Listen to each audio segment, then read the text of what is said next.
कि मैं इनको किसी भी तरह से एंटरटेन नहीं कर रहा। इन्होंने बहाने से मेरी फैमिली को बुला लिया। अरूब और मेरी अम्मा, उनको ये कह के बुलाया गया कि मेरी उनके साथ मुलाकात है। मुझे जब हवालात से ऊपर लेके गए तो अरूब बैठी हुई थी और उसकी इंटेरोगेशन हो रही थी। उसका मोबाइल जो है वो इन्वेस्टिगेशन ऑफिसर के हाथ में था। तो मैंने इन्वेस्टिगेशन ऑफिसर शुएब रियाज साहब से पूछा कि ये आपने इनका मोबाइल क्यों लिया है? तो कहता कि इन पे भी FIR होगी। तो अरूब घबरा गई। उसने कहा मेरे पे FIR क्यों होगी? उसने कहा कि आपने तो हमें साथ से मिलने के लिए बुलाया है, मुझे और मामा को, के साथ से मुलाकात हो जाएगी। तो वो कहता कि नहीं, FIR हो ना हो, ये जो आपके शोहर की FIR है इसी में बड़ी जगह है, हम आपको इसी में नामजद करेंगे। अरूब घबरा गई। मैंने अरूब की तरफ देखा, मैंने अरूब की तरफ इशारा किया कि मैंने कहा बस बिल्कुल चुप होके बैठ जाओ, बस ये वक्त गुजारो, बस इस वक्त हम कुछ नहीं कर सकते। खैर वो अरूब से कुछ क्वेश्चन उन्होंने पूछने शुरू कर दिए। मैंने यही कोशिश की कि मैं जल्दी से जल्दी अरूब को वापस भेज दूं घर। उसका मोबाइल वापस मिले ना मिले डजंट मैटर, वो घर जाए। आईओ ने अरूब का मोबाइल रख लिया। मैंने अरूब को कहा कि अब तुम घर जाओ, तुमने वापस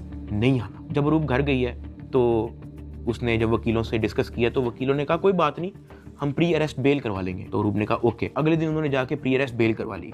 जब उन्होंने प्री अरेस्ट बेल करवाई तो प्री अरेस्ट बेल की खबर पहुंच गई इदारे में, NCCI ऑफिस में, आईओ के पास और सरफराज चौधरी एडिशनल डायरेक्टर के पास। इन्होंने फिर से मुझे कहा कि अपनी फैमिली को मीटिंग के लिए बुलाएं। मैंने घर वालों को कॉल की क्योंकि उसकी प्री अरेस्ट बेल हो चुकी थी। मैंने कहा चलो अब इसको खतरा नहीं है और इसका मोबाइल भी उनके पास है, तो I think it's not a big deal, मैं बुला लेता हूँ। ऑफिसर्स ने जो है मेरे घर कॉल करवाई। मैंने कहा कि अम्मा वो बड़े अफसरान, एडिशनल डायरेक्टर और इन्वेस्टिगेशन ऑफिसर्स बुला रहे हैं, तो बाकी घबराएं ना, कोई इस तरह कोई नेगेटिव मीटिंग या इस तरह का कुछ नहीं है, तो आ जाएं। मेरी